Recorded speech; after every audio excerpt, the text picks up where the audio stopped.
It all started as a simple adventure. A group of five teenage boys, Miguel, Jomar, Lester, Paolo, and Brian, had been planning their road trip for months. They wanted to escape the city, to experience the thrill of the unknown, and most importantly, to prove that they weren't kids anymore. They borrowed an old van from Miguel's uncle and set off toward the mountains of Mindoro, a place known for its dense forest and mysterious folklore.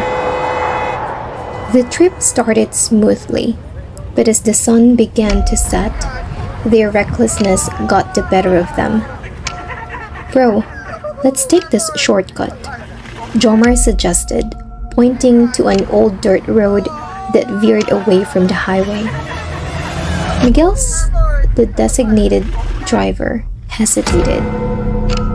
"That doesn't look safe." "Exactly. That's why it's exciting," Lester added with a grin. Against his better judgment, Miguel turned onto the path. The deeper they went, the darker and eerier the surroundings became. The trees loomed like ancient sentinels, their twisted branches reaching for them. Suddenly, the van sputtered and died. "Great! Just great!" Paolo groaned as he stepped out, kicking the tire. "We're in the middle of nowhere." As they argued, Brian pointed toward flickering lights in the distance. "There, a village. Maybe they have a mechanic." Desperate for help, they trudged toward the settlement. At first glance, it seemed like any other rural village. Nipa huts, dirt roads, and villagers gathered around fires, cooking their evening meals. But something was off. The villagers moved oddly, their limbs jerking unnaturally. Their eyes gleamed red under the moonlight, their smiles too wide, too sharp. A hunched old woman approached them, her fingers long and bony. "Lost, are you?" she rasped, grinning. "Come, stay the night. We'll help in the morning." Despite Miguel's growing unease, exhaustion and hunger won. The boys were led into the large hut, where they were served steaming bowls of appeared to be beef stew. Jomar took a large bite and frowned. "Tastes weird." Lester chuckled. "Don't be picky, man." Then Brian found something in his bowl, a human fingernail. His stomach twisted. "Guys," he whispered, his face pale. "This isn't beef." At the moment, the door creaked open, revealing the villagers' true forms.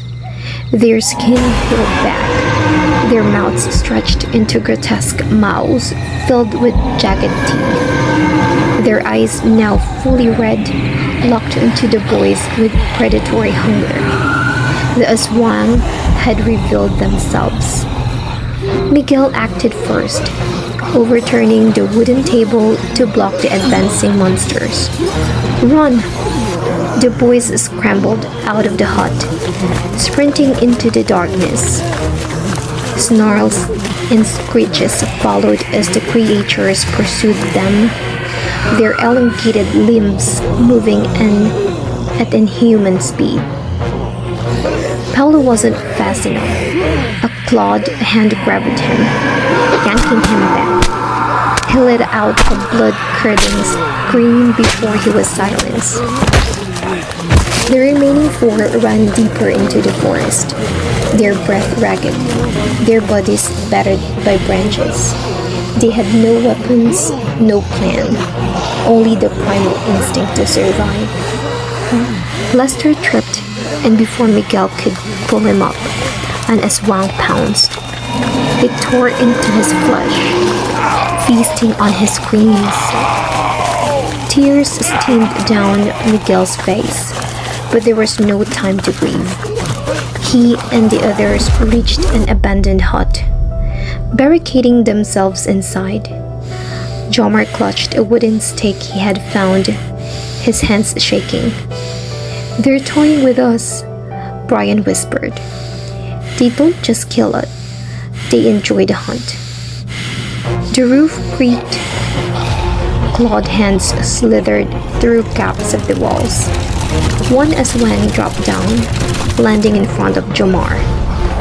Without thinking, Jomar drove the stake through its chest.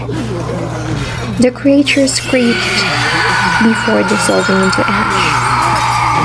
"That's it," Miguel breathed. "Wooden stakes."